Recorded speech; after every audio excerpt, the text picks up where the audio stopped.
अस्सलामुअलैकुम वरहमतुल्लाहि वबरकातुह। मरने के बाद क्या होगा, ये एक बहुत ही अहम सवाल है, लाइफ आफ्टर डेथ। और इसको लेकर के बहुत सारी कंफ्यूजन, बहुत सारी फिलॉसफी लोगों के अंदर रहती है।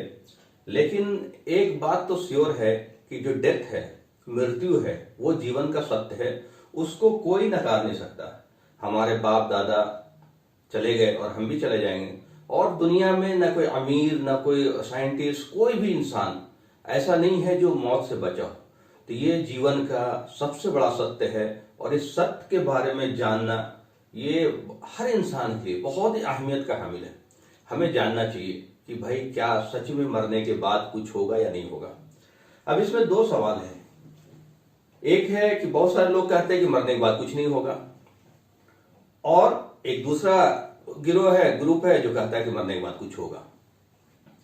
तो अगर हम पहली बात को माने कि मरने के बाद कुछ नहीं होगा, तो वेल एंड गुड, सभी के लिए कुछ नहीं होगा, सारे इंसान हैं, और ये हमारा यकीन है कि सारे इंसानों को एक ही रब ने, एक ही परमेश्वर ने, एक ही अल्लाह ने पैदा किया, दो नहीं किया। जैसा मैंने अपने दूसरे वीडियो में बता चुका हूं कि अगर हमारा मालिक अलग अलग होता तो हमारा डिजाइन भी अलग अलग होता। तो ये बात तो सत्य है कि वो मालिक एक ही है। तो जब मालिक एक है तो उसका कानून भी एक होगा, उसका ज्ञान भी एक होगा, और वो जो प्लान जो करना चाह रहा है वो भी एक होगा।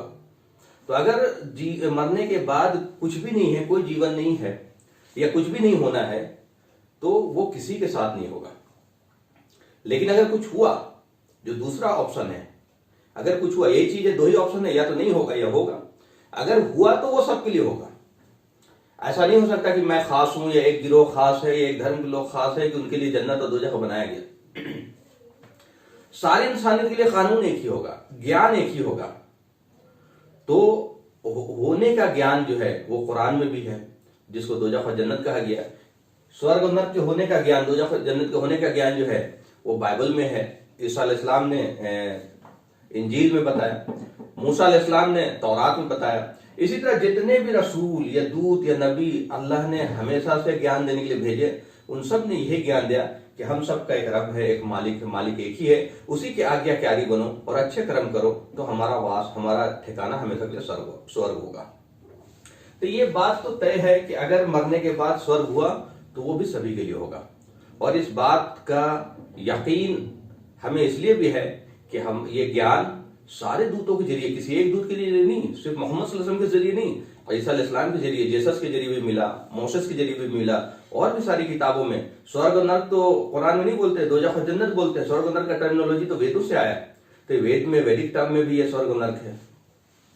इसी चीज को अब मरने के बाद जब हमें यकीन है कि कुछ होगा, तो वहां से दो ही चीज होगा, या तो स्वर्ग होगा या नरक होगा, या तो दोजख होगा या जन्नत होगा। तीसरा और कोई ऑप्शन नहीं। इंसान या तो जन्नत में जाएगा या दोजख में जाएगा। एक है सजा की जगह, और एक है इनाम की जगह, ऐश की जगह, हमेशा रहने के लिए जो नेमत होगी उसकी जगह है। तो या तो नरक में जाएगा या स्वर्ग में जाएगा। लेकिन इसको एक तरह से समझने की कोशिश करते हैं कि जैसे अगर बच्चे 10th का एग्जाम दे रहे हों, 100 बच्चे 10th का एग्जाम दे रहे हों, तो बाय डिफॉल्ट हम ये कहेंगे कि ये बच्चा फेल हो जाएगा, अनलेस अनटिल अगर वो मेहनत करता है, अपने सिलेबस को पूरा करता है, सारे सब्जेक्ट्स को पढ़ता है, उसकी मिनिमम रिक्वायरमेंट को फुलफिल करता है, मिनिमम मार्क्स लाता है, तो वो पास होगा। यही अंदाज सेम कुरान में अल्लाह ताला सूरह नंबर 103 में, ये सेम अंदाज है अल्लाह ताला का। कुरान में 103 में अल्लाह ताला कहते हैं, औज़ु बिल्लाहि मिनश शैतानिर रजीम, बिस्मिल्लाहिर रहमानिर रहीम, वल अस्र इन्नल इंसान लफी खुस्र।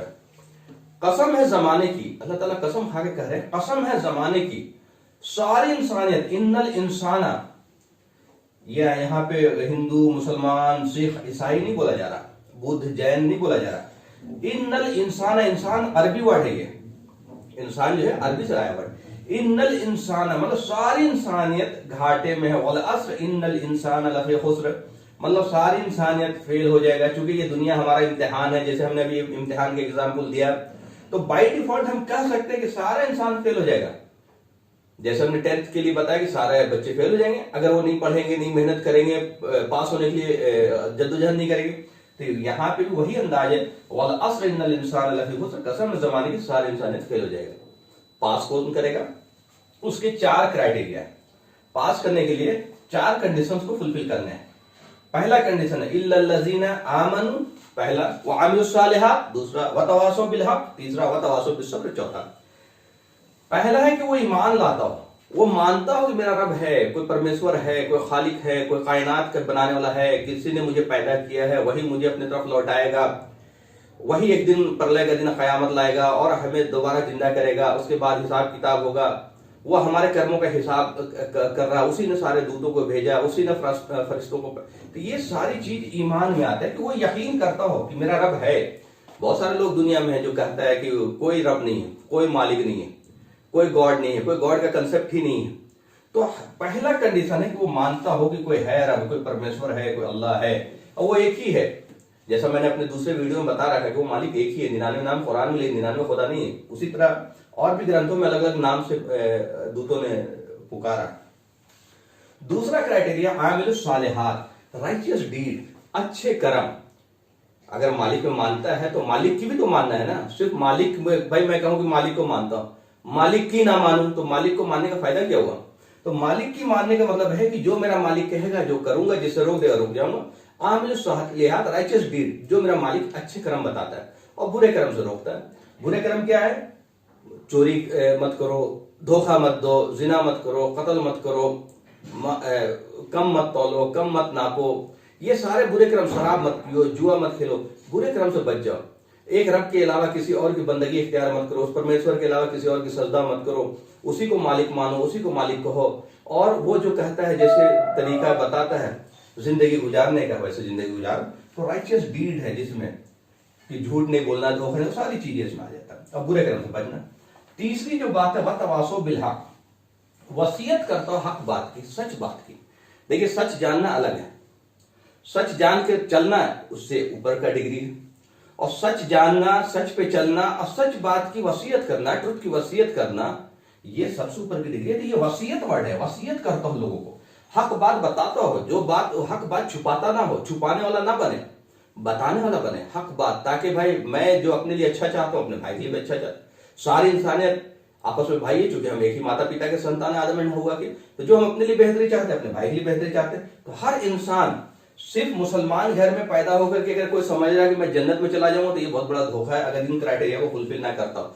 चाहे उसका नाम अब्दुल रहमान हो या अब्दुल्ला, उससे मतलब नहीं है, लेकिन ये क्राइटेरिया हर इंसान को फुलफिल करना है। तो आमिल सालिहात की बात, हक बात की वसीयत। तो हक बात क्या है? हमारा रब एक है। हक बात क्या है? अल्लाह ताला ने सारे दूतों को भेजा। हक बात क्या है कि मोहम्मद सल्लल्लाहु अलैहि वसल्लम आखिरी दूत हैं, आखिरी रसूल हैं। वो सिर्फ मुसलमानों के रसूल नहीं है, सारी इंसानियत के लिए हैं। और वतवासो बिस्सब्र, और वसीयत करता हूं सब्र की।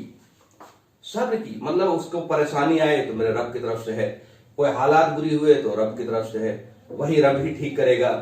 तो हर बात, हर हाल में ईमान पे जमा रहे। मतलब छोटी छोटी बातों के लिए या दुनिया की लालच के लिए, दुनिया के मता के लिए वो ईमान को ना छोड़ दे, वो ये चीज से कभी ना हटे, ईमान से। क्योंकि अगर ईमान से हट गया तो उसके सारे अमल बेकार हो जाएंगे। अगर उसने एक रब को एक नहीं माना जैसा उसके मानने का हक है, तो सारे अमल बेकार हो जाएंगे। तो हर हाल में सब्र करता हो, छोटी छोटी बातों के लिए, दुनिया की खुशी के लिए, छोटी छोटी खुशी के लिए ईमान को ना तर्क कर दे। क्योंकि अगर ईमान को तर्क कर दिया तो फिर सारे अमाल ही बेकार हो जाएंगे, फिर हमारा ठिकाना ही हमेशा के लिए नरक होगा।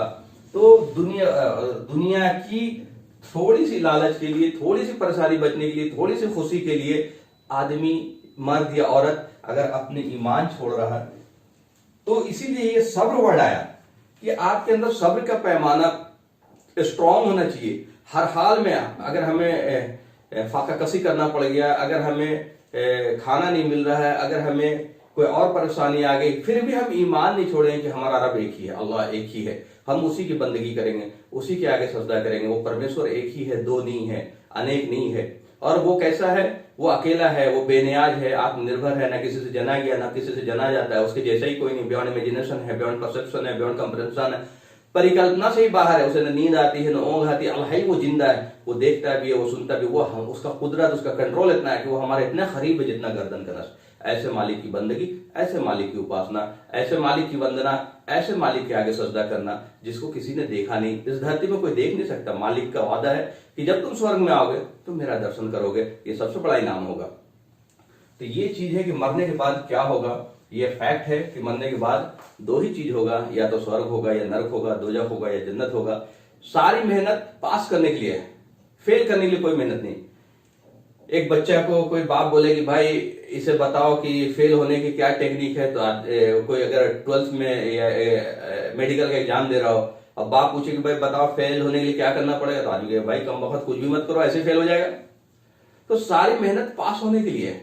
तो दुनिया में जो भी स्ट्रगल, जो भी जद्दोजहद, जो भी मतलब हमें अच्छे अमल करना है, मालिक में आस्था रखना, उसके लिए जो भी स्ट्रगल करना पड़े, वो पास होने के लिए। ये दुनिया आजमाइश है, यहाँ इम्तिहान चल रहा। असल जिंदगी, इटरनल, जो हमेशा हमेशा की जिंदगी है, वो आखिरत की जिंदगी है, और वो बहुत कीमती है।